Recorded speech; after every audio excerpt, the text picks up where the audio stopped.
Kita isoman karena kita itu udah terkonfirmasi melalui PCR swab bahwasannya kita positif COVID. Positif COVID, terus kita lihat misalnya kita ini bergejala atau enggak. Kalau kita nggak ada gejala, sama sekali nggak ada gejala ya, nggak ada demam, nggak ada sesak nafas, nggak ada batuk, pilek segala macam. Dulu sempat ada pedoman yang bilang nggak boleh pakai AC, karena kan ventilasi dibuka. Gitu, tipsnya lah, gimana sih step by stepnya untuk kita melakukan isolasi itu?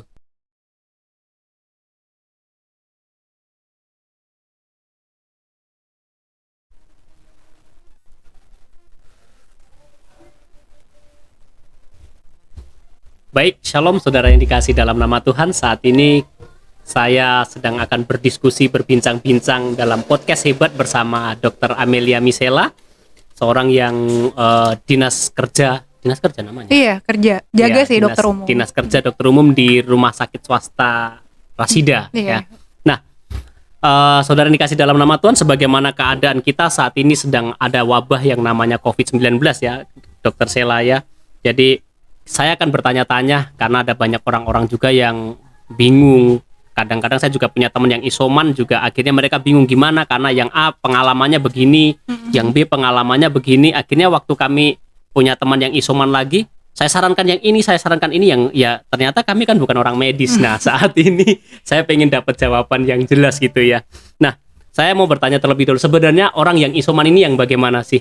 Seperti itu. Oke, mungkin kita rinciin dulu ya, isoman tuh isolasi mandiri. Mungkin ada beberapa bapak ibu yang gitu ya, gak ngeh isoman tuh apa sih, susah tidur gitu ya. Itu insomnia ya. Atau kurang darah, bukan ya, itu anemia. Itu anemia itu. Jadi amnesia, lupa ingatan. Semakin ya. Oke.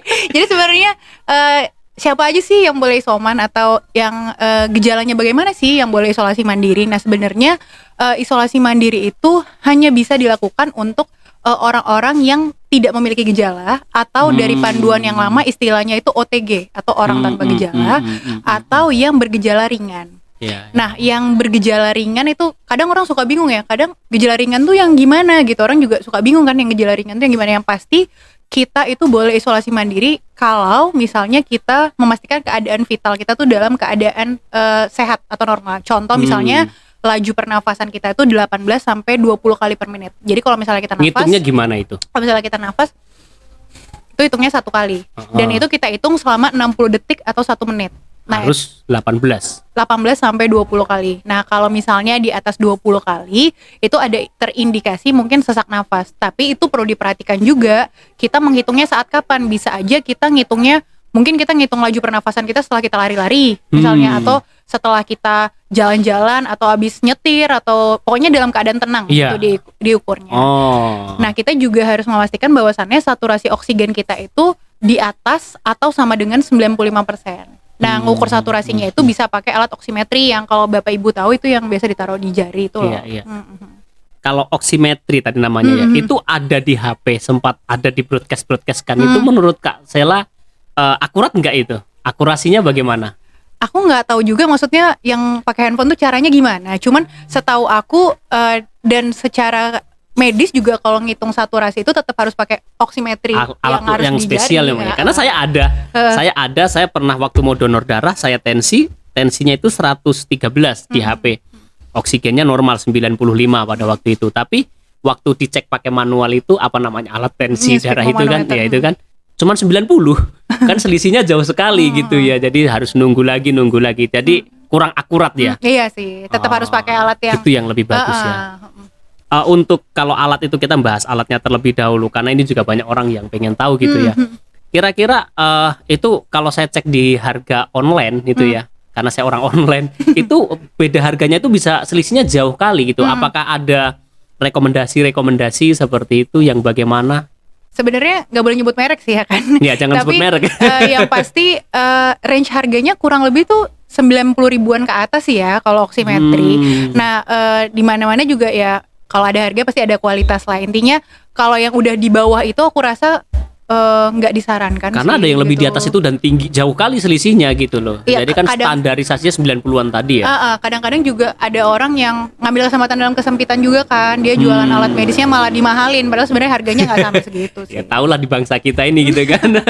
Begitu orang butuh harganya naik semuanya gitu. Nah, oke, ngomong tadi alat sudah selesai, saya pikir masuk ke isoman. Tadi kan disampaikan bahwa orang tanpa gejala. Nah, kalau orang tanpa gejala gimana kita bisa tahu bahwa kita ini sedang terpapar dan kita harus isoman seperti itu? Karena kan mungkin kalau dulu namanya OTG gitu ya, sekarang tanpa gejala. Saya nggak ngerti. Jangan-jangan saya juga pernah gitu kan. Dan saya nggak pernah isoman. Nah, kira-kira gimana sih standar tanpa gejala itu? Tanpa gejala tuh benar-benar orang yang pertama-tama gini dulu, kita isoman karena kita itu udah terkonfirmasi melalui PCR swab bahwasannya kita positif COVID. Positif COVID, terus kita lihat misalnya kita ini bergejala atau enggak. Kalau kita nggak ada gejala, sama sekali nggak ada gejala ya, nggak ada demam, nggak ada sesak nafas, nggak ada batuk, pilek segala macam, tanpa gejala, itu diperbolehkan untuk isolasi mandiri. Nah, yang satu lagi yang boleh isolasi mandiri itu adalah yang gejala ringan. Nah, kalau gejala ringan itu biasanya orangnya mengeluhkan demam, batuk, pilek, nyeri-nyeri badan, hilang penciuman, hilang indera perasa. Nah, itu masih tergolong dalam gejala ringan sih. Selama tapi tanda-tanda vitalnya bagus ya, kayak yang tadi laju pernafasannya dalam rentang yang normal dan saturasi oksigennya juga di atas sama dengan 95%. Iya. Berarti kalau begitu, karena kan tadi kan orang tanpa gejala mungkin kan nggak ada keluhan, demam, nggak ada sesak, nggak ada apa-apa. Nah, untuk ngerti ini, karena kan kita juga perlu membantu program pemerintah memutuskan rantai COVID. Apakah ada saran ini untuk kita lakukan PCR atau yang rapid seperti itu? Sebenarnya sih mungkin banyak orang yang parno juga sih ya sekarang. Nah, kayak karena itu juga demam gitu. dikit-dikit langsung udah rapid. Oke. Batuk dikit-dikit langsung swab aja gitu. Padahal swab juga harganya tuh nggak murah ya kan. Iya. Harganya juga lumayan. Kalau aku sih aku biasanya gini sih ya, misalnya ada orang yang konsultasi, udah demam nih 3 hari, nggak hilang dengan penurun obat demam misalnya, atau batuk, udah minum obat batuk, ternyata batuknya nggak hilang juga. Biasanya kalau sekarang aku memang anjurin langsung rapid antigen atau PCR swab aja. Nah itu boleh dilakukan kalau misalnya memang sudah sakit beberapa hari, minum obat yang sesuai dengan gejalanya, tapi nggak berkurang juga gitu. Itu aku menyarankan sih memang kalau buat sekarang ini. Jadi nggak semerta-merta karena demam langsung gitu ya? Tapi aku menyarankan nggak rapid aja ya, tapi juga harus cek darah juga. Maksudnya kita biar tahu juga, oh ini demamnya tuh karena apa sih, misalnya infeksi virus kah atau infeksi bakteri. Karena kalau COVID itu kan penyebabnya virus. Nah kita mau tahu juga dong kalau misalnya ternyata dia demam, rapidnya ternyata negatif. Mau lihat juga dong dari darah apakah ini demamnya karena bakteri, jangan-jangan bukan karena virus gitu. Iya. Soal rapid tadi kan Kak, Dokter Sheila kan juga sudah membahas tentang orang parno sekarang mau periksa gitu ya. Nah, orang juga sekarang saya ketika menjumpai ada beberapa orang yang demam gitu kan, udah 1 minggu batuk nggak sembuh-sembuh juga, udah minum obat. Kamu rapid deh atau swab. Takut nanti di COVID kan. Justru mereka takut untuk disuruh isolasi di rumah sakit gitu loh. Saya bilang kalau kamu kuat, saya pikir nggak akan karena rumah sakit penuh. Nah, mungkin Dokter Sheila sebagai tim medis gitu ya, gimana supaya orang ini nggak takut untuk melakukan itu gitu loh. Kan nggak langsung berarti disuruh di rumah sakit gitu kan. Enggak, justru itu. Kalau boleh terus terang ya, kita malah banyak mulangin orang sih sebenarnya sekarang, karena nggak ada tempat gitu sebenarnya. Nah, itu yang perlu didengarkan oleh orang lain, bahwa banyak yang dipulangkan, rumah sakit itu penuh. Nggak ada tempat. Bahkan kalau boleh terus terang, kadang pasiennya tuh lama nunggu di GD sampai supaya bisa dapat ruangan gitu. Kasian sih sebenarnya. Sebenarnya label mengcovidkan ya sebenarnya itu banyak sih sebenarnya orang yang bilang kayak kalau ke rumah sakit ntar kita di-covidin, atau jangan-jangan kalau demam nanti hasil rapidnya tuh bakalan jadi positif, yang tadinya mungkin dia ngerasa dia nggak covid tapi malah jadi COVID gitu. Sebenarnya enggak sih. Kalau aku secara pribadi dengan mekanisme kerja di rumah sakit tempat aku bekerja ya, kami benar-benar menganamnesa atau menanyakan keluhan pasien itu secara detail, dan kita juga menegakkan diagnosis COVID tuh nggak semerta-merta kayak yaudah kita COVIDin aja nih. Kalau kata orang kan, kalau kita COVIDin orang kan kita nambah uang rumah sakit. Padahal nggak juga, karena ya kalau boleh sekalian curhat juga ya kan, sebenarnya biaya klaim COVID itu juga belum dibayar loh sama pemerintah. Jadi sebenarnya kan itu ya masyarakat. Nggak serta-merta gitu kayak kita meng-COVIDkan pasien aja nih biar kita dapat duit gitu. Yang nggak juga sih sebenarnya. Jadi nggak usah takut dan nggak usah khawatir Bapak Ibu, karena sebenarnya ya menurut saya pribadi, semua tenaga medis pasti bekerja semaksimal mungkin supaya kita juga tenaga medis juga udah capek sebenarnya sama COVID ini gitu. Jadi kita juga pengen orang itu bebas dari COVID juga gitu. Jadi kita pasti sebisa kita tuh mendiagnosis orang itu nggak sembarangan dan nggak meng-COVID-kan orang lah gitu. Karena ada sumpahnya jadi dokter ya. Iya benar. Kalaupun ada, jadi kita jangan mengeneralisasi. Kita juga perlu mengetahui bahwa nggak semua orang itu jahat seperti itu. Jadi kalau kita begitu, jadi kadang-kadang malah kita yang mikir jahat sama orang lain kan. Padahal belum tentu realitanya begitu gitu. Nggak dokter aja ada yang jahat ya kan? Pendeta aja ada yang jahat. Itu nggak aku yang bilang ya. Ya, oke, lanjut ke topik isoman kita, Kak. Sekarang ketika ada orang yang mau isolasi mandiri gitu ya, ada beberapa yang juga, kalau saya secara pribadi, justru kalau ada orang yang takut isolasi di rumah sakit, kalau saya bilang itu lebih bagus karena ada yang benar-benar ngerti yang nangani gitu loh. Bayangin kalau kamu isolasi di rumah, kalau anak gitu ya, papa mama nggak ngerti, saudara nggak ngerti, keluhannya malah tiba-tiba lewat, itu kan lebih mengerikan. Kalau di rumah sakit kan pemeriksaannya pasti intens gitu ya. Kalau saya secara pribadi lebih bagus sih sebenarnya isoman ya di rumah sakit, isolasi itu ya di rumah sakit aja, ada yang medis. Nah, kalaupun itu memang harus kita, umpamanya kita udah periksa dan disarankan dari medis untuk isolasi mandiri gitu kan, apa saja yang perlu disediakan? Oke, pertama-tama sebelum kita memutuskan bahwa kayaknya saya nih nggak ada gejala atau gejala ringan, dan dokter juga memutuskan pada saat pemeriksaan, nah penting juga ya Bapak Ibu untuk tetap konsultasi sama dokter. Jadi mungkin kita merasa kita gejala ringan, tapi dokter bilang kita nggak gejala ringan. Jadi itu tetap penting ya untuk konsultasi sama dokter untuk memutuskan, ini kayaknya harus bisa isolasi mandiri. Nah setelah dokter memutuskan bahwa Bapak Ibu layak untuk isolasi mandiri, yang perlu kita perhatikan yang pertama adalah ada tempat tinggal atau rumah yang memungkinkan kita untuk isolasi mandiri. Memungkinkan tuh maksudnya gimana sih ya? Kita itu tidur, makan secara terpisah sama anggota keluarga yang nggak kena COVID atau yang tidak terindikasi untuk isolasi mandiri.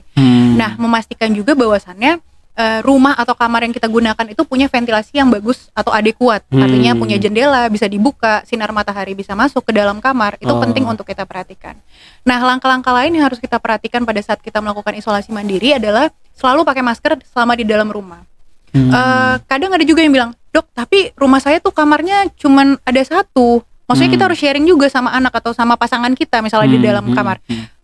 Kalau memang tidak ada tempat lain lagi, misalnya nggak ada rumah saudara yang bisa ditumpangin. Nah kalau misalnya di Medan kan sekarang nih udah ada beberapa fasilitas yang disediakan pemerintah ya, kayak misalnya hotel suci atau asrama haji gitu yang bisa sekarang bentar lagi mau digunakan sebagai fasilitas isolasi mandiri. Nah memastikan bahwasannya pada saat kita satu kamar sama anggota keluarga yang tidak COVID itu kita berjarak. Jadi misalnya yang satu tidur di ujung sebelah sini, yang satu sebelah sini. Walaupun sebenarnya satu ruangan nggak masalah. Walaupun itu sebenarnya tetap meningkatkan resiko si anggota keluarga kita pasti kena.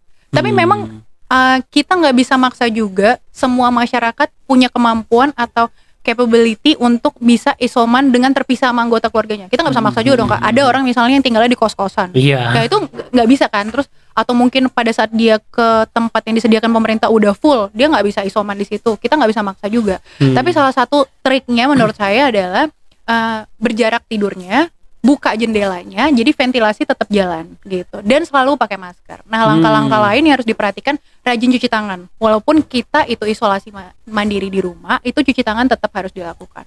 Nah setelah itu mengkonsumsi vitamin seperti vitamin C, D, dan zinc. Itu adalah vitamin yang direkomendasikan untuk penata laksanaan COVID. Setelah itu untuk alat-alat cuci piring gimana dok? Misalnya alat-alat makan, nyucinya gimana tuh caranya? Nah kan apa bisa kena juga nggak? Nah alat-alat makan yang digunakan itu baiknya dicuci secara terpisah sama alat-alat makan anggota keluarga yang lain. Harus itu juga ya. Iya, jadi waktu nyuci juga dipastikan disiram air panas dulu alat makannya gitu. Setelah itu baru dicuci. Atau ada lebih baiknya mungkin yang isoman itu nyuci sendiri. Boleh juga. Iya kan? Sharing juga ada salah satu teman aku yang kemarin itu isoman di rumah, tapi dia harus satu tempat tinggal sama kakaknya gitu. Ya dia nyuci baju sendiri, nyuci piring sendiri gitu. Mau nggak mau, karena supaya nggak nularin yang lain kan. Disarankan nggak laundry? Enggak sih, karena gini, karena pakaian kita bisa harus menularkan ya. Iya, karena kita harus kasihan juga sama yang nge-laundry. Nanti dia bisa jadi kena juga kan Kak gitu. Selain itu juga berjemur sih 10 sampai 15 menit jangan lupa setiap hari. Iya. Wajib itu ya. Nah, soal ruangan tadi. Kadang-kadang nih ya, tahulah Medan kan panas. Sarankan nggak pakai AC? Sebenarnya selama ini kalau penata laksanaan atau penanganan di rumah sakit kita tetap pakai AC sih. Tetap pakai AC. Dulu sempat ada pedoman yang Iya. bilang nggak boleh pakai AC, Iya, karena kan ventilasi sempat dengar dibuka. gitu, iya. Ventilasi dibuka. Jadi kalau sekarang sih kita tetap pakai AC kalau di ruang isolasi, tapi jendelanya itu beberapa kali sehari itu kita buka buat sirkulasi udara. Dan tambahannya kalau memang memutuskan pakai AC, kalau bisa di dalam ruangannya itu ada air purifier-nya atau punya ada HEPA itu lagi filter. ya. Itu lebih bagus sih sebenarnya. Nambah lagi. Berarti tetap sebenarnya kalau bisa dihindari juga ya gitu ya. Iya Kalau sih. kalau pakai kipas angin kadang-kadang kan malah menimbulkan sesak Kalau nanti. kipas angin tetap harus buka ventilasi sih, Kak. Oh iya ya, jendela, tetap harusan ya. Nah, itu nanti karena kadang-kadang juga orang kepikiran, ini saya jadi kepikiran ke sana juga. Ketika pakai kipas angin kan udara keluar. Nah, itu virusnya apa nggak nyebar ke orang lain gitu. Enggak sih sebenarnya. Lagian kalau bisa juga diusahakan tuh ventilasinya itu enggak yang deket sama orang gitu loh, Kak. Kan biasanya kalau jendela rumah tuh kan langsung Iya. keluar kan, Iya, bukan iya. kayak jendela kita seberang-seberangan sama jendela orang juga gitu kan, enggak kan. Itu tadi kalau nggak akan hidup lah virus itu Enggak di sih, udara itu enggak, nanti. enggak, enggak. Oke. Karena pernah juga kan, janganlah isolasi di sini, nanti kami jadi ikut kena. Padahal dia nggak keluar-keluar juga. Sebenarnya itu nggak masalah gitu ya. Itu sempat jadi polemik sih waktu awal-awal rumah sakit memutuskan untuk jadi rumah sakit yang menampung pasien COVID. Tetangga-tetangga mungkin ada rumah sakit yang Iya. sebelah-sebelahnya tuh rumah. Saya pun jadi takut ke rumah sakit soalnya. Enggak sih, sebenarnya nggak perlu takut sih sebenarnya kalau aku. Tipsnya sih nggak perlu takut sih. Maksudnya ya kita jalanin aja. Yang pasti Yang kita harus tetap kita prokes lakukan aja. kita lakukan ya. Oke, tetap prokes aja. mantap. Oke, sudah masuk ke alat-alat. Jadi tadi kita sudah tahu ya alat-alatnya apa. Sekarang masuk ke selanjutnya itu tipsnya lah. Gimana sih step by stepnya untuk kita melakukan isolasi itu? Sebenarnya langkah-langkahnya tadi memastikan bahwasannya tempat tinggal kita itu ada ventilasinya, aman. Terus kita bisa jaga jarak juga sama anggota keluarga yang lain. Nyuci baju juga gitu, terpisah dari anggota keluarga yang lain. Alat-alat makan juga gitu, dicuci secara terpisah. Tetap olahraga aja kayak biasa. Kalau emang kita gejalanya ringan dan memungkinkan untuk olahraga itu tetap dibutuhkan juga pada saat kita isolasi mandiri gitu. Terus konsumsi vitamin, jangan lupa berjemur, cuci tangan, satu lagi berdoa sih yang paling utama. Ini sarannya, kalau saya sarannya berobat, dokter sarannya berdoa. Berdoa penting Ini juga. ajaib. Olahraga, saya tertarik dengan olahraga. Masih boleh kita terpapar positif dan kita olahraga? Boleh aja, emang kenapa? Bagaimana ketika contohnya itu saya tinggal di sebuah komplek yang memang di situ banyak orang lari gitu ya, orang suka jogging-jogging. Oh, Kan jadi khawatir kita enggak. berpapasan. Gini. Olahraganya itu enggak disarankan juga dong kita keluar. Kayak kita olahraganya di kamar aja, bisa nonton dari YouTube ya. Kalau sekarang kan udah banyak kan. Senam aerobik lah ya. Iya, Zumba gitu ya, yoga. Iya. Jadi kalau positif jangan olahraganya di luar-luar, jumpa orang bahaya. Iya, itu jangan. Itu malah Kalau isoman menularkan. katanya biar nggak apa namanya dicurigai orang. Belanja ke warung tetepan, beli makan. Jangan dong. Oh, nggak boleh ya. Itu kan menularkan. Masih menularkan. Karena mungkin masih banyak yang bingung. Sebenarnya kita isoman berapa lama sih sebenarnya gitu. Itu juga penting itu, sih. Orang pasti kayak banyak yang bingung juga. Sebenarnya kita isoman berapa hari sih? Nah, kalau berdasarkan panduan yang ada, isoman itu untuk orang yang nggak ada gejala sama sekali 10 hari dari swab pertama positif. Nah, masih perlu swab follow up lagi nggak, Dok? Kalau di panduan enggak. Setelah 10 hari setelah swab pertama positif dan tidak ada gejala, itu udah bisa beraktivitas kayak biasa, udah selesai isolasi. Artinya hari ke-11 udah bisa selesai isolasi dan bisa aktivitas kayak biasa. Nah, untuk yang gejala ringan, 10 hari isolasi mandiri plus 3 hari tanpa gejala. Contoh misalnya 10 hari udah isolasi nih yang gejala ringan. Hari ke-11 ternyata masih demam. Masih lanjut isolasi lagi. Hari ke-12 masih demam. Hari ke-13 udah nggak demam, ditambah 3 hari setelah itulah baru selesai isoman. 16 hari berarti jadinya. Iya, itu untuk yang gejala ringan ya. Baru boleh beraktivitas. Iya, sebenarnya nggak perlu Saya swab pernah follow up lagi menjumpai sih. yang minggu swab positif, isoman, minggu swab lagi negatif, udah langsung suruh beraktivitas. Yang nyuruh aktivitas dokter ya. Iya. Itu mungkin gini juga.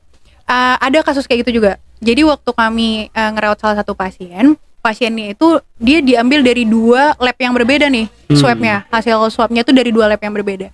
Nah, ternyata yang satu negatif, yang satu positif.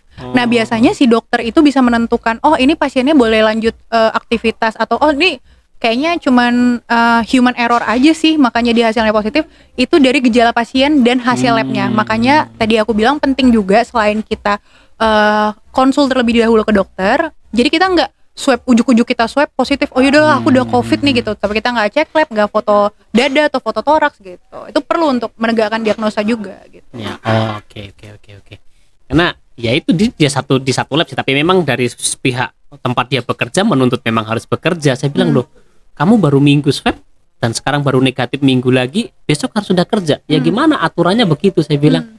Ya oke lah, saya bilang yang penting kamu kuat, ya dia kuat. Nah, ada lagi nih yang pernah saya dengar juga tentang isoman ya, Dok. Jangan sampai tidur di atas jam 10 malam, katanya itu merusak organ tubuh virus itu gitu. Nah, apakah benar sih isu-isu yang seperti itu gitu loh?